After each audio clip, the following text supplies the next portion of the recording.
capacity benefit. The Lords' dispute with the Commons over welfare reform has deepened. They've been objecting to the government's attempts to cut payments to disabled people, and the Lords are doing their utmost to persuade the government to think again. It's been a cross-party rebellion, but it's led by a Labour life peer, Jack Ashley. This time is the first time since 1966 I have voted against the Labour government, or indeed against the Labour leadership when they're in opposition. So it's the measure of how strongly I feel. So what are you trying to do?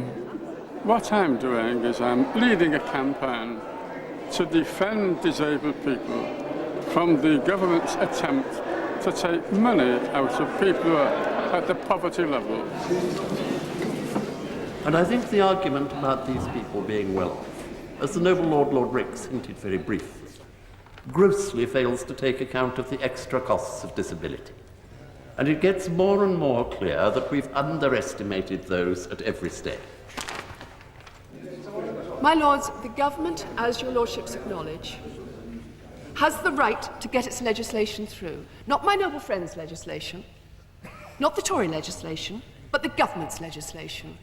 I ask you, my Lords, is it not time for your Lordships and my noble friend to acquiesce with grace in the considered decision of the elected House and send a bill which will benefit millions of our people on to royal assent? According to the Parliament Acts, the Commons have ultimate supremacy. But if they want their bill this session, the Minister does have to go on bargaining and compromising up to the end. Alistair Darling has said that he won't play. I rather like my favourite sentence in the laws of cricket. When the umpire calls play, the side that refuses to play shall lose the match. The opposition did win the match. The Lords supported Jack Ashley's amendments. Constable, that's it. The bill is now returning to the Commons in the hope they'll consider the Lords' revisions.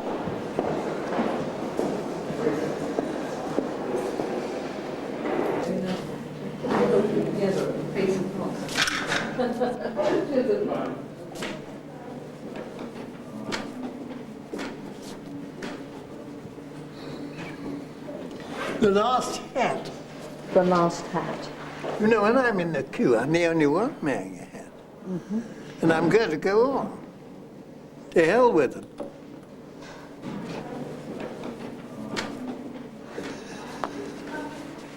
Why? Well, I don't have to be like other people. I've always worked on that system. And if I had a child, I would say individuality is everything. Okay, bye-bye. Come on, you'll get a shock if you come to Wensum Farm, I tell you. Okay. You will.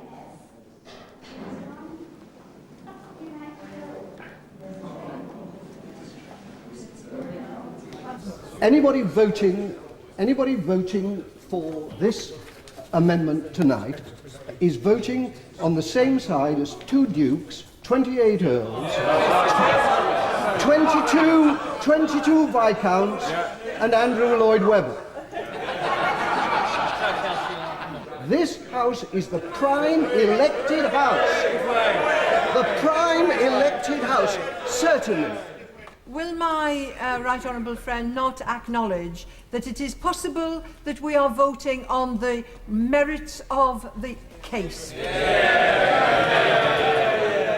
The welfare reform issue has quickly become ensnared in the increasingly vicious arguments about House of Lords reform.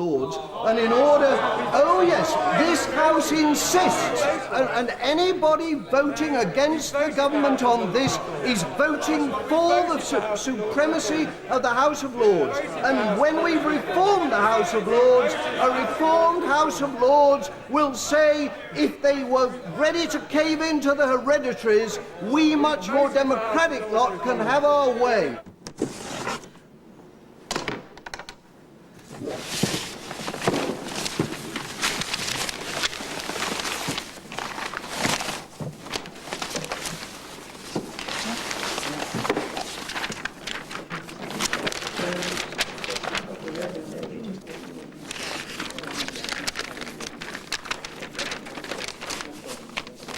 hereditary peers are often unfairly the whipping boys of any legislation which people think should get through, which doesn't get through. It's